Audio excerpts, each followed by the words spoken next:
사랑하는 성도 여러분, 예수님을 만났던 베드로가 많은 방황도 했습니다. 예수님이 십자가에 돌아가실 때는 배신을 하고 떠나기도 했습니다. 그러나 부활하신 예수님을 다시 만나고 그리고 오순절에서 성령으로 오신 예수님을 그가 경험하고 난 다음에 그는 예수님이 누군가에 대해서 명확하게 알게 되었습니다. 그 말씀을 베드로전서 1장 23절에는 이렇게 얘기를 하고 있습니다. 거듭났다. 내가 다시 생명을 얻었다. 이 거듭나게 된 것은 썩어질 씨로 된 것이 아니요 썩지 아니할 씨로 된 것이니 하나님의 말씀으로 되었느니라. 그래서 하나님의 말씀을 내 안에 믿음으로 받아들인 사람은 하나님의 생명이 이제는 싹트고 자라나게 된 사람이 되었다. 그런 말씀이 되겠죠. 그래서 베드로는 말합니다. 너의 모든 악독과 괴휼과 시기와 이 모든 것을 버리고 갓난아이들 같이 신령한 젖 하나님의 말씀을 사모하라. 이로 말미암아 구원에 이르도록 자라게 하려 함이니라. 오늘 수요일 날은 우리가 그 부분을 돌아보는 날이죠. 월요일 날은 내가 생명을 가졌는가? 화요일 날은 이 생명을 가진 자로서 하나님하고의 관계, 또 가족이라는 교회 공동체의 관계, 사람들하고의 관계를 돌이켜보는 것이라면, 수요일 날은 어떻게 말씀으로 거듭난 우리가 이제 자라가야 하는가 하는 부분들을 우리가 점검하는 날이 되겠습니다. 오늘 하나님의 말씀과 관련해서 감사해야 될 것 3가지.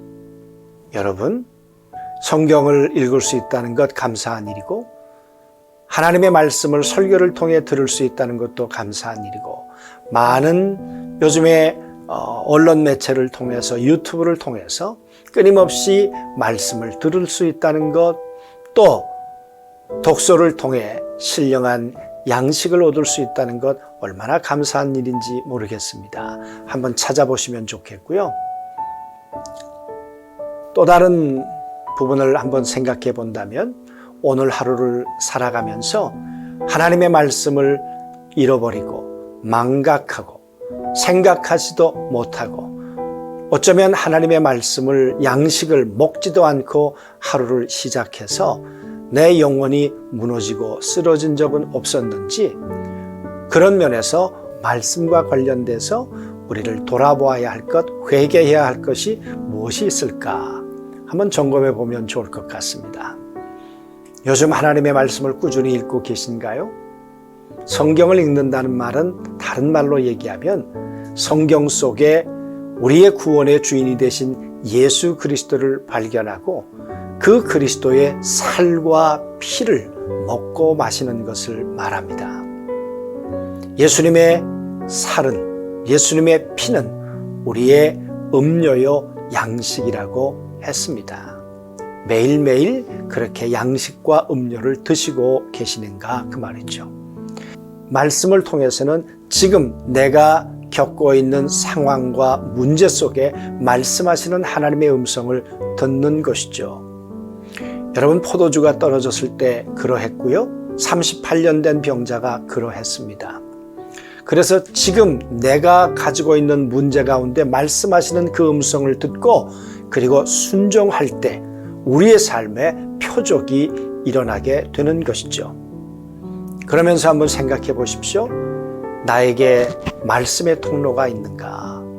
하나님은 하나님의 백성을 세우시기 위해서 하나님의 말씀의 통로들을 세우시지요. 그들을 통해 때를 따라 은혜를 공급하시면서 그들이 말씀 가운데 세워지기를 원하시고, 또 하나님의 백성들은 누군가에게 그 하나님의 음성을 전하는 자 되기를 원하시는 거죠.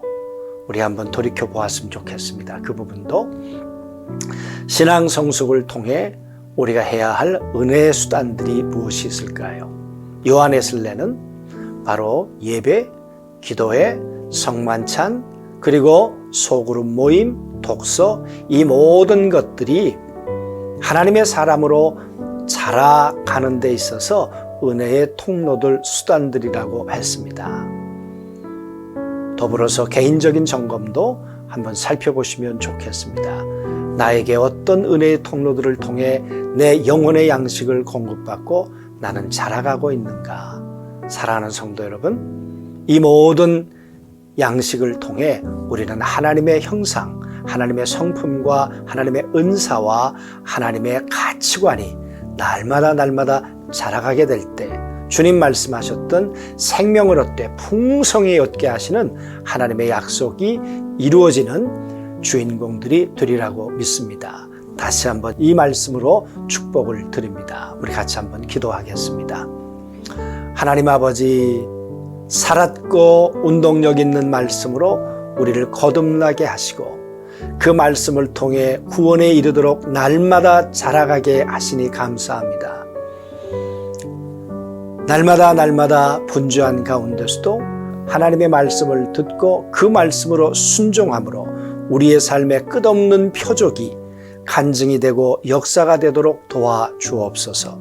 이 밤도 성도들을 말씀으로 축복하시고 말씀으로 일어나는 하나님의 표적을 날마다 삶 속에 허락해 주시기를 원하오며 예수님의 이름으로 기도하옵나이다.